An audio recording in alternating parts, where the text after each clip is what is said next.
नमस्कार दोस्तों, डेट है आज की 19 मई 2023 और स्वागत है आपका एटोरियल डिस्कशन में। डिस्कशन स्टार्ट करने से पहले आपको एक इन्फॉर्मेशन दे देता हूं। कल यानी 20 मई को ना दोपहर 2 बजे एक लाइव सेशन हम करेंगे, उसमें मैं मौजूद रहूंगा। हम डिस्कस करेंगे वो स्टूडेंट्स जो 2023 में अटैम्प्ट ले रही हैं, वो कैसे अपने इस अटैम्प्ट को बेस्ट बना सकते हैं, कैसे प्री में कुछ मार्क्स गेन कर सकते हैं गलतियां ना करके, लास्ट 7-8 दिनों को कैसे मैक्सिमम यूटिलाइज करना है, कौन सी गलतियां नहीं करनी है, ये तमाम तरह की चीज़ें हम डिस्कस करेंगे कल 20 मई को 2 बजे लाइव सेशन में। अगर आप इस बार पेपर नहीं भी दे रहे हो, अगली बार दोगे तो भी आप इस सेशन को जरूर अटेंड करिए, आपको बहुत कुछ सीखने को मिलेगा। पूरे साल की तैयारी में आप उन चीज़ों को इनकलकेट करोगे। तो मिलते हैं कल 2 बजे दोपहर 20 मई। आज बहुत सारे आर्टिकल्स हम डिस्कस करेंगे, बहुत सारे मतलब बहुत सारे। सबसे पहले इंडिया की डिप्लोमेटिक स्किल्स का टेस्ट है आने वाले कुछ महीनों में। दूसरे नंबर पे लैंड डिजिटाइजेशन से संबंधित आर्टिकल है बिजनेस लाइन का। तीसरे नंबर पे टाइम्स ऑफ इंडिया का आर्टिकल है पाकिस्तान के डिजास्टर की तरफ बढ़ने के बारे में। चौथे नंबर पे ये वार्निंग वाला आर्टिकल है। फिर जो हमने डिसाइड किया था कि हम हिंदू की न्यूज़ को डिस्कस करेंगे मेंस के पर्सपेक्टिव से, वो भी हम आज काफ़ी सारी न्यूज़ को डिस्कस करेंगे। और क्वेश्चन जो आपको अटेम्प्ट करना है, what are the potential benefits and challenges associated with providing free power to the poor.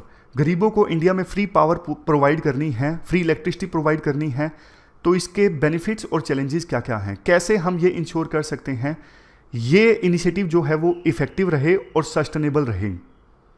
समझ गए। और आज की डिस्कशन स्टार्ट करें उससे पहले देखो, एक बात बोलना चाहता हूं। आप में से ज़्यादातर लोग अगले साल का प्री दोगे 2024 का।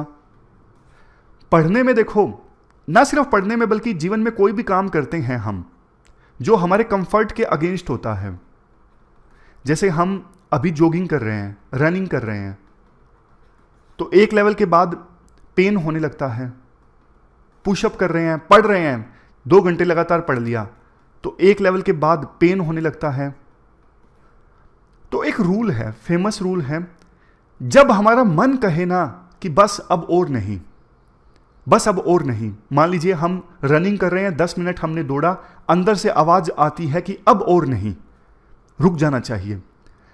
तो उस समय देखो, हमने ना बॉडी का सिर्फ 40% पोटेंशियल अचीव किया है, अभी भी 60% और पोटेंशियल बाकी है। समझ गए। एग्जाम्पल के तौर पे 4 किलोमीटर मान लीजिए आप चले और आपके मन ने आपको कहा, मन से आवाज आई कि अब रुक जाना चाहिए, पेन हो रहा है। अगर देखो आप अपना मन स्ट्रोंग कर लो ना, तो आपकी बॉडी कम से कम 6 किलोमीटर तक और दौड़ सकती है। ये फेमस रूल है, बहुत सारे एथलीट्स इसको फॉलो करते हैं। क्योंकि देखो, एक बात जो कही जाती है ना, सब कुछ हमारे मन के अंदर है। बहुत बड़े जो बोलते हैं ऋषि मुनि हुए, वो अपने पेन को बिल्कुल कंट्रोल कर लेते हैं। जैसे जापान में कई जो वॉरियर्स नहीं होते, नंगे पैर चले जाते हैं अंगारों के ऊपर, उन्हें पेन नहीं होता। क्यों? क्योंकि उन्होंने अपना माइंडसेट बहुत ज्यादा कंट्रोल करके रखा होता है। मोहम्मद अली का एक फेमस कोट है। कोट ये है, उनसे पूछा गया कि आप कितने पुशअप्स गिनते हो, करते हो? वो कहते हैं कि मैं पुशअप्स गिनता नहीं हूं, जब मुझे दर्द होना स्टार्ट होता है ना, वहां से मेरी गिनती स्टार्ट होती है। जब दर्द होना स्टार्ट हुआ तब मेरी काउंटिंग स्टार्ट हुई कि ये मेरा पहला पुशअप है। अब चलिए डिस्कशन स्टार्ट करते हैं। फर्स्ट इंपोर्टेंट आर्टिकल इंडिया की डिप्लोमेटिक स्किल्स से संबंधित है। आप जीएस पेपर सेकंड के इस टॉपिक से आर्टिकल को रिलेट कर सकते हो। सुहासिनी हैदर के द्वारा ये आर्टिकल लिखा गया है। देखो, इस साल के आने वाले 7 महीने जो हैं वो इंडिया की फॉरेन पॉलिसी के लिए बहुत ज़्यादा इंपॉर्टेंट साबित होने वाले हैं। आने वाले 7 महीनों में इंडिया की डिप्लोमेटिक स्किल्स का टेस्ट होगा। एक बार मैं आपको बता देता हूं आने वाले 7 महीनों में क्या क्या होने वाला है। अभी हाल ही में प्रधानमंत्री Modi Japan, Papua New Guinea और ऑस्ट्रेलिया की यात्रा पर गए। जापान में प्रधानमंत्री Modi as a guest G7 का समिट अटेंड करेंगे। इसके अलावा आने वाले 7 महीनों में ही SCO का समिट इंडिया में ऑर्गेनाइज होगा। SCO यानी संघाई कोऑपरेशन ऑर्गेनाइजेशन। आने वाले 7 महीनों में ही प्रधानमंत्री मोदी यूएसए की स्टेट विजिट पर जाएंगे। यूएसए की स्टेट विजिट पर जाने का जो सम्मान है, अभी तक सिर्फ देखो हमारे देश से सिर्फ सर्वपल्ली राधाकृष्णन जो राष्ट्रपति थे 1963 में, उनको मिला, और बाद में प्राइम मिनिस्टर मनमोहन सिंह जी को मिला 2009 में। इसके अलावा कोई भी प्राइम मिनिस्टर या फिर प्रेसिडेंट यूएसए की स्टेट विजिट पर नहीं गया है। ऐसा ऑनर यूएसए बहुत कम देशों के प्रीमियर्स को देता है। फिर देखो ब्रिक्स का समिट भी ऑर्गेनाइज होगा इस साल साउथ अफ्रीका में। भारत के प्रधानमंत्री मोदी फ्रांस के नेशनल डे की परेड में भी शामिल होंगे, जिसे बैस्टिल डे कहा जाता है। फ्रेंच रेवोल्यूशन की याद में ये नेशनल डे सेलिब्रेट किया जाता है। और उस यात्रा के दौरान हो सकता है प्रधानमंत्री मोदी यूरोप के कुछ दूसरे देशों में भी विजिट करें। ये सारे एग्जाम्पल्स मैंने आपको क्यों दिए? इसलिए दिए क्योंकि आने वाले कुछ महीने भारत की फॉरेन पॉलिसी के लिए काफ़ी ज़्यादा इंपॉर्टेंट है। और क्यों कहा गया है राइटर के द्वारा कि इंडिया की डिप्लोमेटिक स्किल्स का टेस्ट होगा। डिप्लोमेटिक स्किल्स का टेस्ट देखो इसलिए होगा क्योंकि प्रधानमंत्री मोदी ऐसे देशों की यात्रा करेंगे जिनकी आपस में बनती नहीं है। जैसे एक तरफ एससीओ का समिट होगा भारत में, जिसे एंटी वेस्ट माना जाता है। दूसरी तरफ G7 का समिट अटेंड करने प्रधानमंत्री मोदी जा रहे हैं। एक तरफ G20 का समिट इंडिया में ऑर्गेनाइज होगा, दूसरी तरफ ब्रिक्स का समिट साउथ अफ्रीका में ऑर्गेनाइज होगा। मतलब 2 धड़े जो आज के समय में वर्ल्ड में बटे हुए हैं। एक तरफ यूएसए और यूएसए के मित्र देश, दूसरी तरफ रशिया, चाइना और इनके देश, मतलब इनके मित्र देश। दोनों देशों के ग्रुप्स की मीटिंग इंडिया अटेंड करेगा। तो इंडिया के ऊपर एक रिस्पॉन्सिबिलिटी भी है, कैसे ना कैसे करके मेजर कंट्रीज के बीच में डिफरेंसेस को कम किया जाए और कैसे इंडिया दोनों ग्रुप्स के बीच में अपनी पैठ जमाने में कामयाब होगा, यह भी देखने वाली बात होगी। अभी तक देखो इंडिया एक टाइट रस्सी पे चल पाने में कामयाब हो पाया है। इधर वेस्टर्न कंट्रीज, इधर चाइना और रशिया, दोनों के बीच में इंडिया ने किसी को नाराज ना करते हुए इंडिया टाइट रस्सी पर चलने में कामयाब हो पाया है। लेकिन कब तक ऐसा होगा वो देखने वाली बात होगी। इस आर्टिकल में हम लास्ट में डिस्कस भी करेंगे क्या चुनौतियां हैं। देखो इंडिया की फॉरेन पॉलिसी की मेन थीम पता है फिलहाल क्या है? कोल्ड वार के दौरान ना इंडिया ने पॉलिसी फॉलो की थी नैम की, नॉन अलाइनमेंट की। उस समय यह कहा गया था कि इंडिया किसी भी ग्रुप का पार्ट नहीं बनेगा, ना यूएसए के ग्रुप का पार्ट बनेगा, ना ही यूएसएसआर के ग्रुप का पार्ट बनेगा। हालांकि वो बात अलग है, इंडिया के रिश्ते यूएसएसआर के साथ ज़्यादा अच्छे थे। इंडिया नॉन अलाइनमेंट की पॉलिसी फॉलो करते हुए भी यूएसएसआर का ज़्यादा साथी था। इसी के तहत 1971 में यूएसएसआर के साथ फ्रेंडशिप ट्रीटी भी साइन हुई थी, जो सबूत है बेशक इंडिया नैम को फॉलो कर रहा था, नॉन अलाइनमेंट को, लेकिन यूएसएसआर के साथ रिश्ते ज़्यादा अच्छे थे। बट उसके विपरीत आज के समय में इंडिया की फॉरेन पॉलिसी ये है मल्टी अलाइनमेंट की। हम सबके साथ अलाइनमेंट करेंगे, हम सबके दोस्त बनेंगे, हम सबके साथ कोऑपरेट करेंगे, सबके साथ रिश्तों को मजबूत करेंगे। ये इंडिया की आज की पॉलिसी है। तभी तो देखो एक तरफ इंडिया यूएसए के साथ मजबूत रिश्ते चाहता है, कोऑपरेट कर रहा है। इवन नाटो की तरफ से प्रपोजल आया इंडिया को कि आप मेंबर बन जाइए। दूसरी तरफ डॉलर के अगेंस्ट वर्ल्ड में कोई अल्टरनेटिव पेमेंट मैकेनिज्म होना चाहिए। इसको लेके ब्रिक्स की मीटिंग होगी, उसमें भी इंडिया पार्टिसिपेट करेगा। जहां एक तरफ G7 के समिट में रशिया को कंडेम किया जाएगा, रशिया के खिलाफ सैंक्शंस लगाने की बात हो सकती है। दूसरी तरफ इंडिया ने रशिया के साथ अपने रिश्ते ठीक रखे हैं। समझ गए? मल्टी अलाइनमेंट अभी आज के समय में इंडिया कर रहा है। इंडिया सभी देशों के साथ बना के चलना चाहता है। ये देखो मल्टी डायरेक्शनल एंगेजमेंट, ये आज के समय में इंडिया की पॉलिसी है। और इसके बाद देखो राइटर एक इंपॉर्टेंट बात बोलते हैं, सिर्फ इंडिया ऐसा देश नहीं है, और भी काफी सारे देश हैं जैसे Saudi Arabia, UAE, Turkey, Israel. ये भी वो देश हैं जिन्होंने यूक्रेन इशू पर रशिया के ऊपर जो सैंक्शंस लगे हैं ना, उनको ज्वाइन नहीं किया, लेकिन इसके साथ साथ उन्होंने वेस्टर्न कंट्रीज के साथ अच्छे रिश्ते मेंटेन रखे हैं। मतलब समझ गए? वेस्टर्न कंट्रीज की बात नहीं मानी इन देशों ने भी, रशिया के ऊपर सैंक्शंस नहीं माने। बावजूद इसके इन देशों ने, यूएई ने, सऊदी अरेबिया ने, टर्की ने, इजराइल ने वेस्टर्न कंट्रीज के साथ अच्छे रिश्ते मेंटेन किए हैं। उसी प्रकार से इंडिया ने भी यूक्रेन इशू पर वेस्टर्न कंट्रीज के साथ नहीं दिया, लेकिन वेस्टर्न कंट्रीज के साथ रिश्ते फिर भी अच्छे मेंटेन करके रखे हैं। और देखो, ये इंडिया की जो स्ट्रेटेजिक ऑटोनॉमी की पॉलिसी है ना, कि हम हमारी फॉरेन पॉलिसी अपने हिसाब से डिसाइड करेंगे, ना कि यूएसए या फिर किसी और देश के दबाव में आके। मतलब हम तय करेंगे कि हमें किस देश के ऊपर सैंक्शंस को ज्वाइन करना है या फिर नहीं करना है। इंडिया की ये पॉलिसी सफल भी साबित हुई है।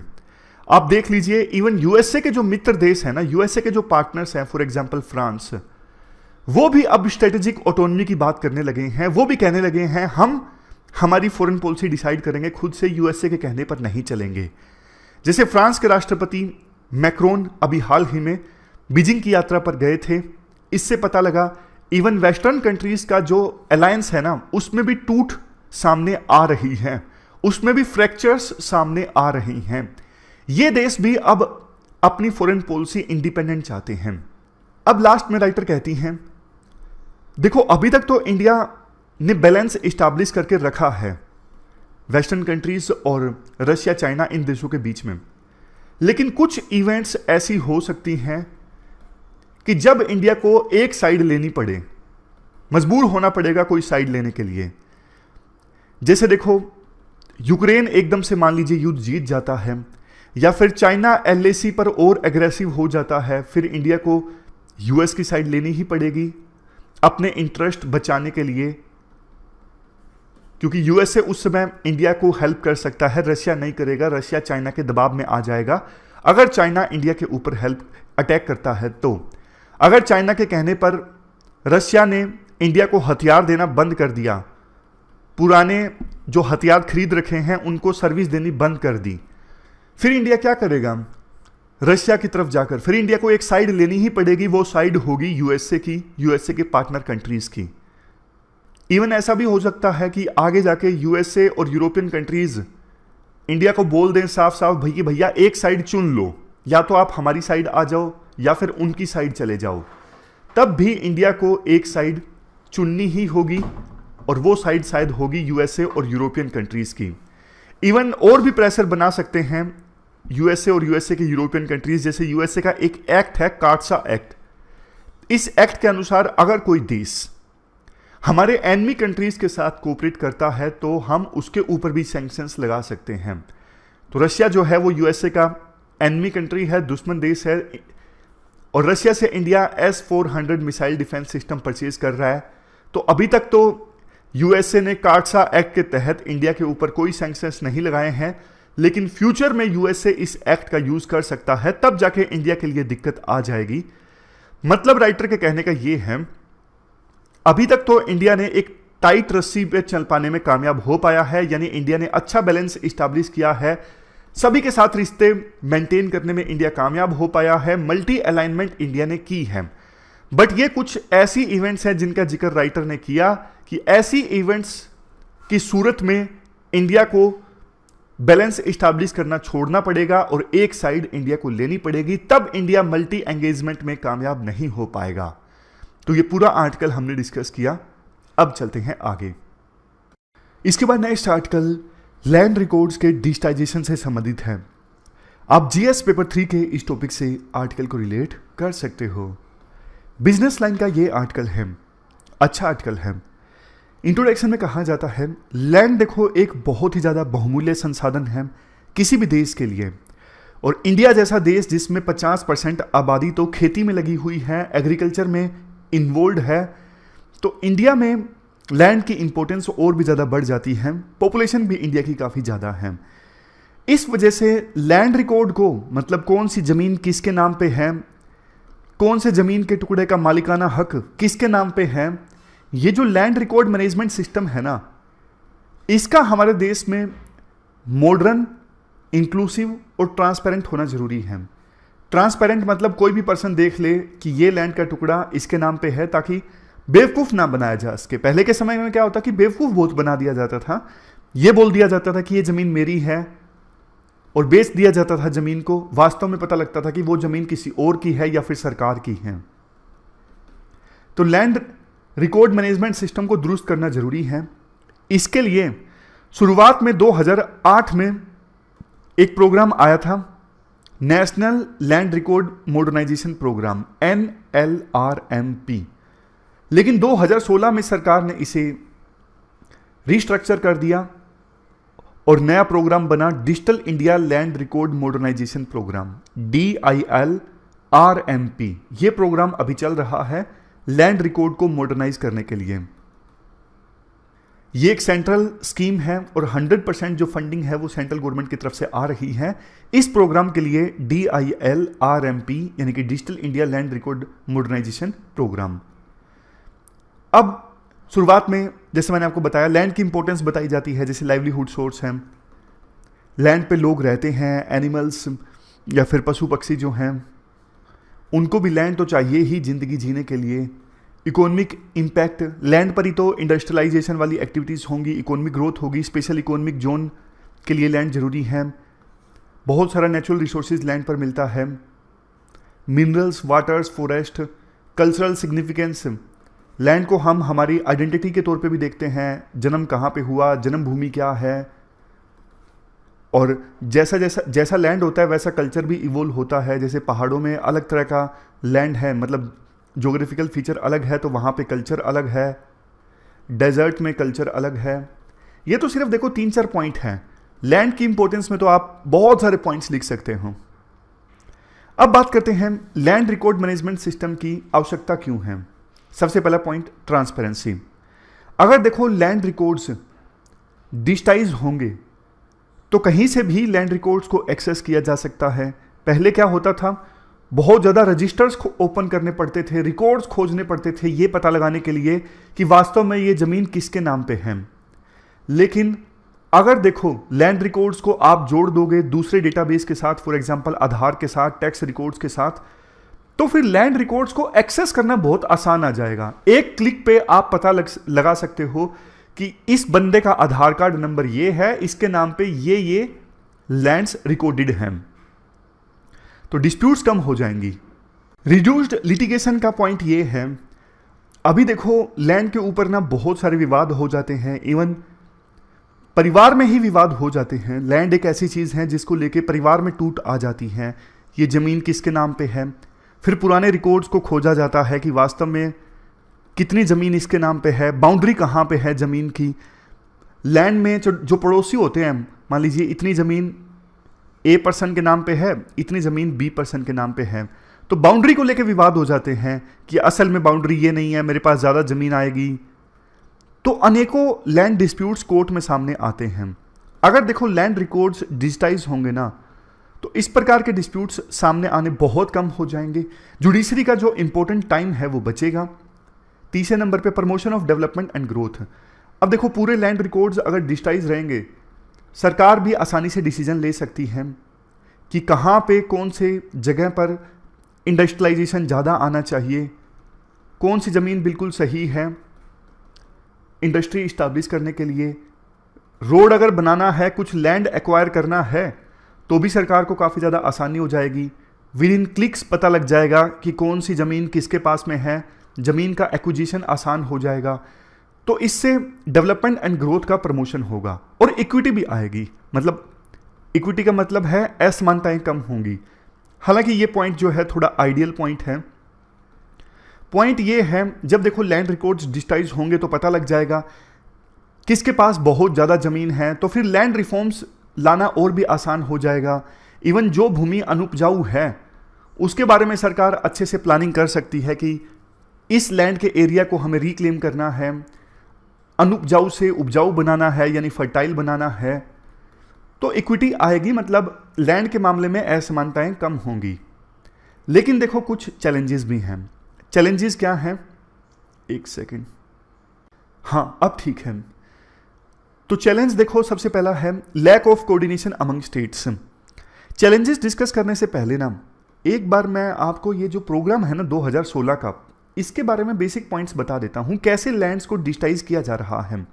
ये देखो की फीचर्स क्या हैं DILRMP के। सबसे पहला point, unique land parcel identification number. जैसे देखो हमारे देश में हर एक पर्सन का एक यूनिक आधार कार्ड नंबर है, उसी प्रकार से हमारे देश में जितने भी लैंड के टुकड़े हैं ना, जितने भी लैंड पार्सल हैं, उनका 14 अंकों का एक नंबर है। आप कह सकते हो लैंड के टुकड़े का आधार नंबर है ULPIN, unique land parcel identification number. इस नंबर की सहायता से पता लग जाएगा लैंड कहाँ का है, उसके कोऑर्डिनेट्स क्या हैं, मतलब बिल्कुल पिन पॉइंट किया जा सकता है ULIP की सहायता से कि ये लैंड एग्जैक्टली स्पेसिफिकली कहाँ पे मौजूद है, बिल्कुल कोऑर्डिनेट्स के साथ में। नेक्स्ट पॉइंट है national generic document registration system, NGDRS। पहले एक प्रॉब्लम ये हुआ करती थी, जैसे हरियाणा में लैंड का रजिस्ट्रेशन अलग तरीके से होता है, पंजाब में अलग तरीके से होता है, डॉक्यूमेंट में अलग अलग चीज़ों की आवश्यकता होती है, केरला में अलग ढंग से। लेकिन इस प्रोग्राम का एक फीचर ये है कि लैंड का अगर रजिस्ट्रेशन करवाना है किसी को भी, पूरा स्टैंडर्डाइज हो जाएगा फॉर्मेट का स्टैंडर्डाइज होना मतलब जैसे पहले पेज पे लैंड की इंफॉर्मेशन होगी, दूसरे पेज पे बेच कौन रहा है, तीसरे पेज पे खरीद कौन रहा है, सबके आधार कार्ड, पैन कार्ड, मतलब इस प्रकार से पूरा जो लैंड रजिस्ट्रेशन का सिस्टम है वो स्टैंडर्डाइज हो जाएगा। नेक्स्ट, 22 भाषाओं में, 8वें शेड्यूल में जो 22 भाषाएं आती हैं ना, उनमें लैंड रजिस्ट्रेशन का डॉक्यूमेंट जो है ना उसे ट्रांसलेट किया जा सकता है। ऐसा प्रोग्राम का फीचर है DIL RMP का।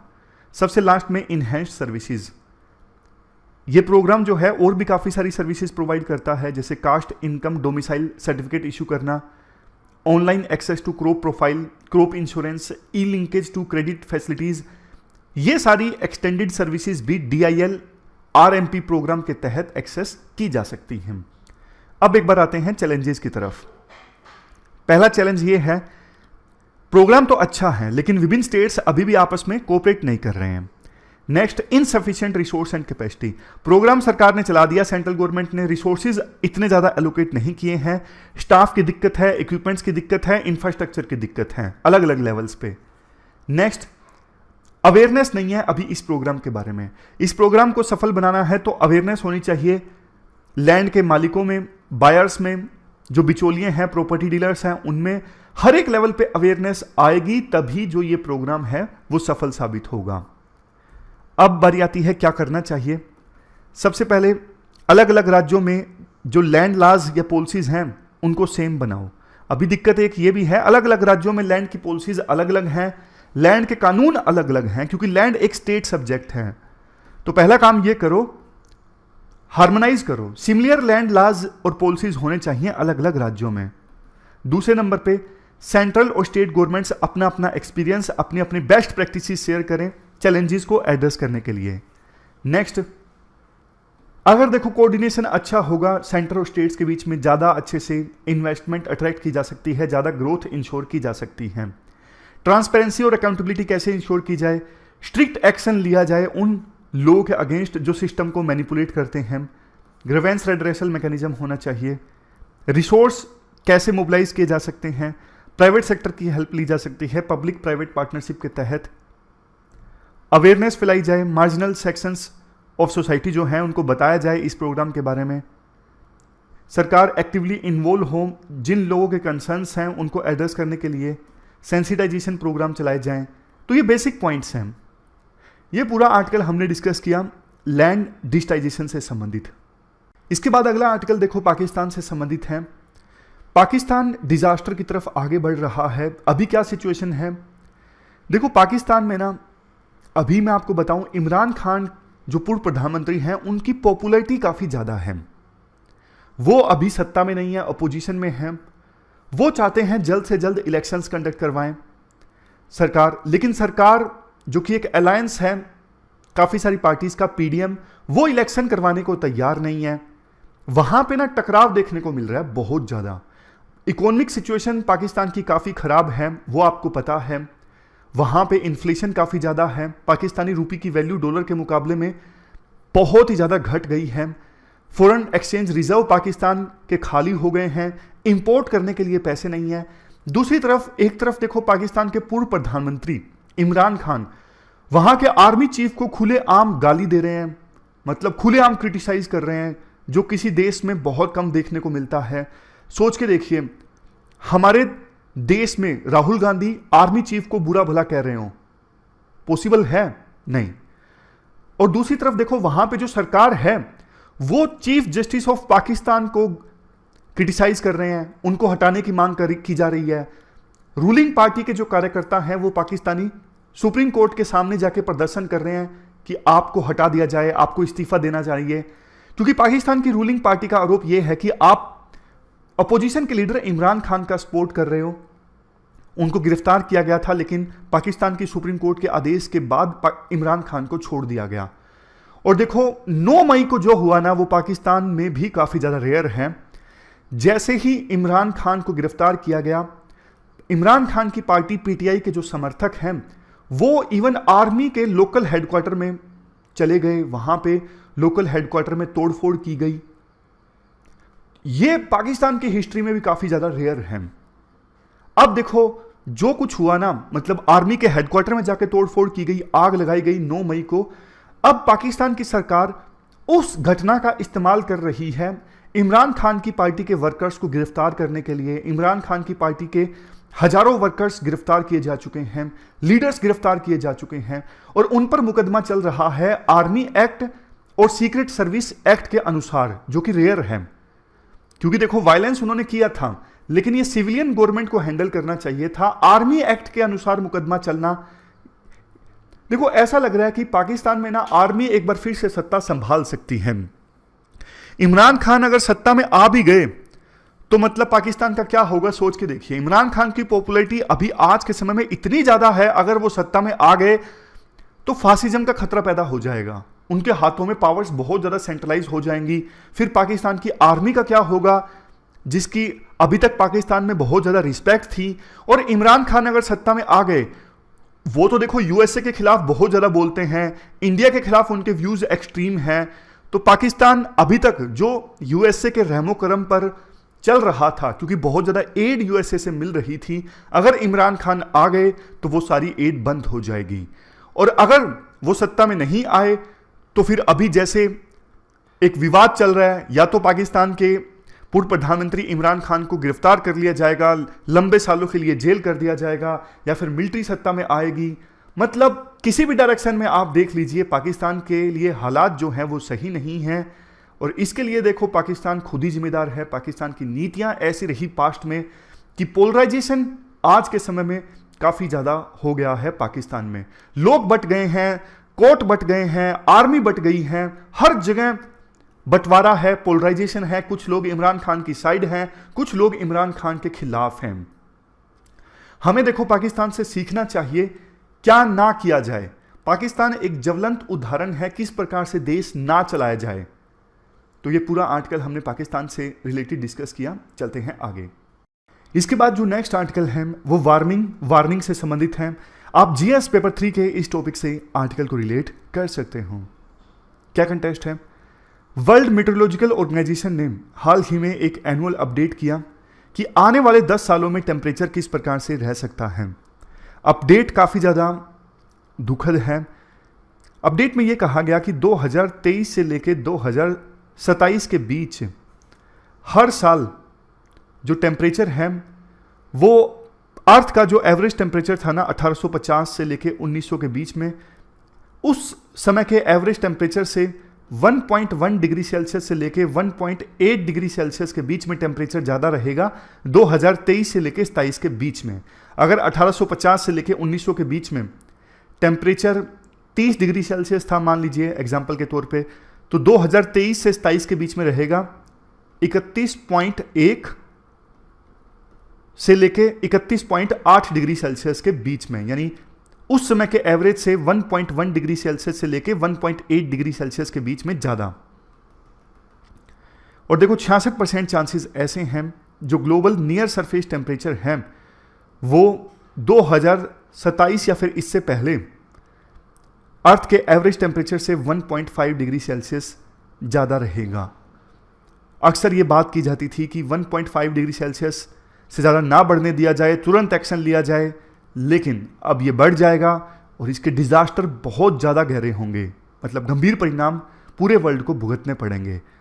अब देखो दूसरा थ्रेशोल्ड है, अगर त्वरित एक्शन ना लिया गया, इमीडिएट एक्शन ना लिया गया, तो अर्थ का जो एवरेज टेम्परेचर है इस सेंचुरी के अंत तक, इस 2100 के आते आते 2 डिग्री सेल्सियस से ज़्यादा बढ़ जाएगा। किसी भी कीमत पे ये नहीं होने देना है। इस वजह से बहुत सारे देशों ने नेट जीरो कार्बन स्टेटस का टारगेट भी रखा है। इवन इंडिया ने 2070 का टारगेट रखा है। अब देखो इन टारगेट्स को किसी भी हाल में अचीव करना है, अदरवाइज बहुत कुछ तबाह हो जाएगा इस वर्ल्ड में। तो ये पूरा आर्टिकल हमने डिस्कस किया। अब चलते हैं आगे। अब देखो जैसा हमने डिसाइड किया था कि कुछ कुछ मेंस पर्सपेक्टिव से जो न्यूज़ हैं हिंदू की, उन्हें भी हम डिस्कस करेंगे। न्यूज़ देखो पॉलिटिकल है, Congress promises free power if elected in Madhya Pradesh.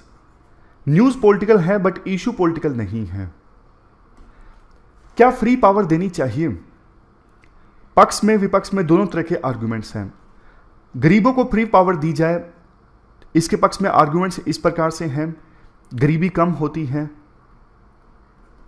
Equity आती है, यानी जो इनकम की इनइक्वालिटीज़ हैं वो कम होती हैं, गरीबी कम होती है, इनकम में इनइक्वालिटीज़ कम होती हैं। अगर इलेक्ट्रिसिटी फ्री दी जाएगी तो गरीब लोगों के पास में जो पैसा है, जितना भी वो कमाते हैं, कम कमाते हैं, उसका इस्तेमाल वो दूसरे पर्पजेज़ के लिए कर सकते हैं।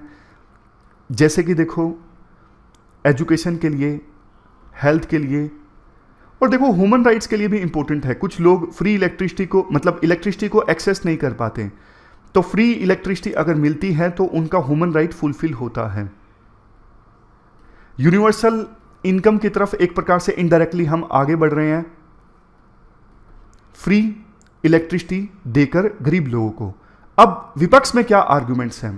पहली बात, फ्री में कोई चीज़ दी जाती है तो फिर उसकी कदर नहीं होती, वेस्टेज काफ़ी ज़्यादा होती है, वेस्टेज का पॉइंट है।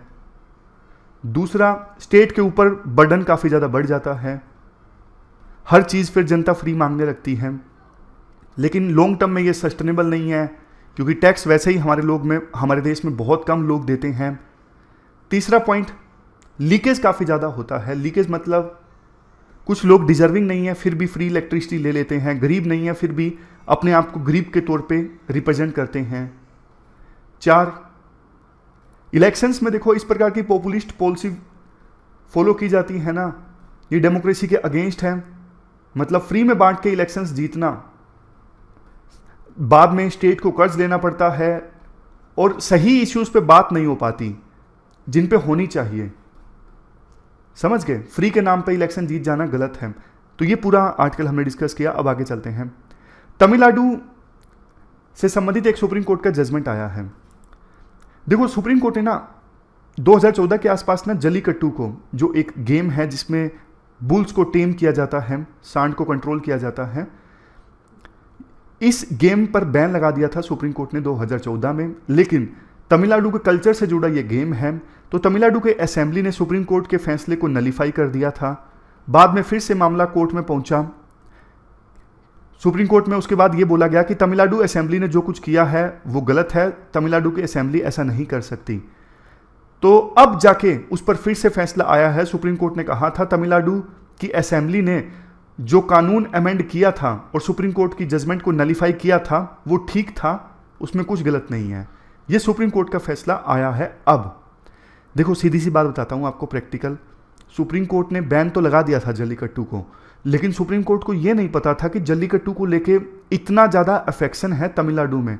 तमिलनाडु में लोग सड़कों पर आ गए थे, मतलब इतना भारी विरोध। जब इतना ज़्यादा विरोध होता है ना तो सुप्रीम कोर्ट भी कुछ नहीं कर सकता, क्योंकि तमिलनाडु में ऐसी भी आवाज़ें उठना स्टार्ट हो गई थी कि दिल्ली में बैठे लोग कुछ भी करते हैं, हमारे कल्चर को नहीं समझते। मतलब जो चीज़ देखो देश के अगेंस्ट जाती है, क्योंकि तमिलनाडु के लोगों में ऐसी भावनाएं आ रही थी कि हमारे स्टेट के साथ अन्याय हो रहा है, फिर सुप्रीम कोर्ट भी कुछ नहीं कर पाता। तो सुप्रीम कोर्ट ने अब फाइनली बोल दिया है कि तमिलनाडु की असेंबली ने जो कानून को अमेंड किया था जल्लीकट्टू बैन को हटाने के लिए, वो सही था। जल्लीकट्टू के पक्ष में दोनों तरह की स्टेटमेंट दी जाती हैं। जल्लीकट्टू पे बैन क्यों लगना चाहिए, एनिमल्स को नुकसान पहुंचता है, और बैन क्यों नहीं लगना चाहिए, उसमें भी यही पॉइंट्स आते हैं। कम से कम जल्लीकट्टू के लिए जो बुल्स यूज़ होते हैं उनको संभाल के रखा जाता है, स्पोर्ट एक्टिविटी है, कल्चर बना रहे, ये हम चाहते हैं आने वाली जनरेशंस के लिए। दोनों तरह के पॉइंट्स हैं। अब आगे चलते हैं। ई मलखान फैसिलिटी, ये क्या है? मलखाना पता क्या होता है? जैसे देखो, पुलिस बहुत सारे आइटम्स सीज करती है, जब्त करती है। कोई प्रॉपर्टी चुराई गई थी, जैसे बाइक वगैरह है, पुलिस ने उसको रिकवर कर लिया, लेकिन अभी पता नहीं है असली ओनर कौन है। ऐसी सारी चीज़ें, पुलिस ने कोई एविडेंस इकट्ठा किया है या फिर सीज्ड प्रॉपर्टी, उनको जहां पे स्टोर करके रखा जाता है ना, उसको मलखाना बोलते हैं। और ई मलखाना मतलब ऐसी सारी प्रॉपर्टी की जो डिटेल्स हैं वो डिजिटाइज की जाएंगी। जैसे लैंड रिकॉर्ड्स के समय हमने डिस्कस किया था, सारी डिटेल्स जो हैं वो ऑनलाइन मिल जाएगी। इससे एफिशिएंसी बढ़ेगी, पता लग जाएगा कौन सी प्रॉपर्टी कहाँ पे किस पुलिस स्टेशन में मौजूद है, कितनी क्वांटिटी में मौजूद है, क्या क्वालिटी है, सब कुछ ऑनलाइन एक्सेस किया जा सकेगा इस ई मलखाना फैसिलिटी के तहत। इसके बाद एक न्यूज़ जिसने मेरा ध्यान अट्रैक्ट किया वो है Jharkhand single teacher school. Jharkhand में देखो टोटल 35,000 के आसपास स्कूल हैं, और 35,000 में से 7,000 स्कूल तो ऐसे हैं जहां पे सिंगल टीचर है, एक ही टीचर। सिंगल टीचर के लिए कितनी चुनौतियां आती हैं, इंटरव्यू है इसमें बताया गया है। एक ही टीचर सारे काम करता है, स्कूल खोलने से लेके, मतलब पहली से लेके 6th क्लास के बीच में सभी क्लासेस को मैनेज करना। टीचर कैसे मैनेज करता है? एडमिनिस्ट्रेटिव वर्क भी करता है, सारे काम टीचर ही करता है, मिड डे मील भी, वो भी एक ही टीचर। तो देखो ऐसी सिचुएशन में कैसी पढ़ाई होगी आप बताइए। सिंगल टीचर 3-3 क्लासेस को कंबाइन करके पढ़ाता है एक ही समय में, मतलब पहली, दूसरी, तीसरी वो कंबाइन बैठी है एक क्लास में, फिर चौथी, पांचवी ये दूसरे कमरे में बैठी है। टीचर कभी इस क्लास में जाता है, कभी इस क्लास में, बीच में एडमिनिस्ट्रेटिव काम भी करता है, कोई पोस्ट आ गया, कुछ और हो गया, बच्चे का एडमिशन करवाना है, कोई बच्चे का पेरेंट मिलने आ गया, सारे काम एक ही टीचर करता है। तो ये आप एग्जाम्पल दे सकते हो हमारे देश में कैसी व्यवस्था है एजुकेशन की। तो ये पूरा आर्टिकल हमने डिस्कस किया। तो इस प्रकार से देखो हमारी आज के डिस्कशन में इतना ही है। आज हमने काफ़ी सारे इश्यूज़ को डिस्कस किया, और thank you very much for discussion.